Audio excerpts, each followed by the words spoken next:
Alright, this is a comic nobody has heard of called Demon Hunter. This is from Atlas Comics, who were later renamed Atlas Seaboard.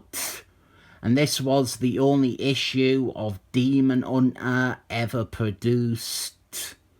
This is notable as it is the first appearance of a character that morphed into a Marvel character after this. This is not a case like the IDW4 comics where you have to really squint and convince yourself it can be the Marvel version of 4. This Demon Hunter is just the same character as the Marvel one, but with a palette swap and a name change. All the backstory and stuff developed in this are true of the Marvel version and even referred to in the Marvel comics. Like, we have the character's magic cloak that he can reach into and pull out any weapon. We have an evil cult who were based on Blue Oyster Card lyrics as his backstory, and all that stuff is the exact same. It's all the same names as when they crop up in Marvel. Some really cool Rich Fulcher art in this too. Very Jim Strunky style stuff here. We had some art like this by him in Death Clock as well. And rather than bore you with just a comic that you are not interested in, I thought I would explain again who this character is. Although his name is slightly different in this, he is a Marvel character who joins the Defenders. He was created here by Anthony Davis and Rich Fulcher. And then the two of them reintroduced the character into the Marvel Universe with this issue of Death Clock. This picks up on the Demon Hunter character at the same point that he is at by the end of the single issue of Demon Hunter. After this, he next surfaced in Defenders 58, written by Anthony Davis, where he joined the Defenders.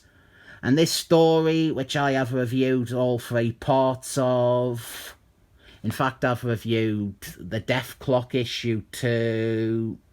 This story features copious amounts of references to all this mythology surrounding the character, which are based on the rock music band Blue Oyster Card, the band who sang Didn't Fear the Reaper, them.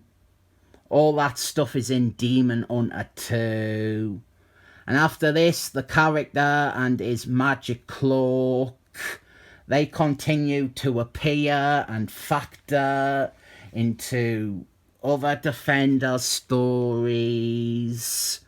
He also made a bunch of guest appearances alongside the team in stuff like Conquest of Champagne or The Death of Captain Marbles, the real one, Marvel. And there was actually a really crappy retcon involving his appearance in that. But over the course of Defenders, we get to this, which is issue 110, which I always think of as 111. This is written by Jim Tomatoes, and this was like this character's spotlight issue. This was also when he left the team. There was an ongoing subplot with him befriending a junkie, and this was like the issue with the climax to that plot line. It's really just him in this issue and briefly Doctor Strange. Really great stuff. He had some other issues like issue 104, which had a strong focus on him and his past, and is also a part of this old junkie subplot. But after this, he didn't really have anything major happen with him again. He had a few solo stories in Marvel Comics Presents, which were some of the better uses of that series. He shows up every now and again as a guest star or a cameo in certain Defender stories where they have odd members show up. He was actually a plot device in the Initiation's Secret Evasion tie-in story. Then Michael Bryan Benson fucked him over and made him into a bad guy for one story, and there was no motivation or insight into his character. Michael Bryan Benson's story should just not count as canon. One thing that I am glad we got rid of in the transition to Marvel was the eye on his forehead. That looks dumb and it is too distracting. But yeah, I don't know what else to say. This is a fairly minor Marvel character.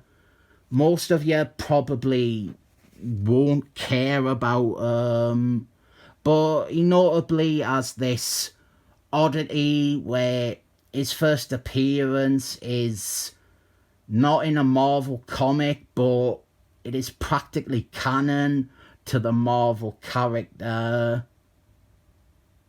If you like the guy on Defenders, or maybe wanted to read a bit more about him, or know more about his backstory, this is worth tracking down. It counts. It all counts. You've just got to mentally substitute some names for the Marvel versions. Even the costume, you can fudge the lines and just act like this was his original costume before he finessed it. We see that a lot with characters, like how Daredevil had that yellow one, or how the beautiful bald lady, Moon Garden, she wore red in her first appearance and called herself Madam McEvil. Madam McSexy, more like, am I right? Before I nip this in the bud though, we have another first appearance of what is technically a Marvel character, and that is the evil demon who this character opposes. He was introduced in the Marvel comics in the Defender story, but technically this is his first appearance here. He has a different name, but it's very clearly the same basic character, very similar design. And if you add on a minute,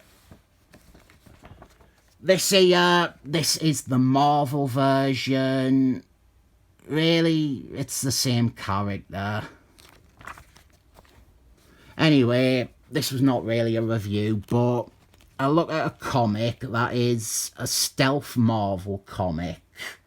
I got this for my Defenders collection, and it is certainly worthy of its place in that long box. This contributes to that Defenders story. I would say it's almost essential to this Marvel character too. And I get the impression nobody really is aware of this random comic.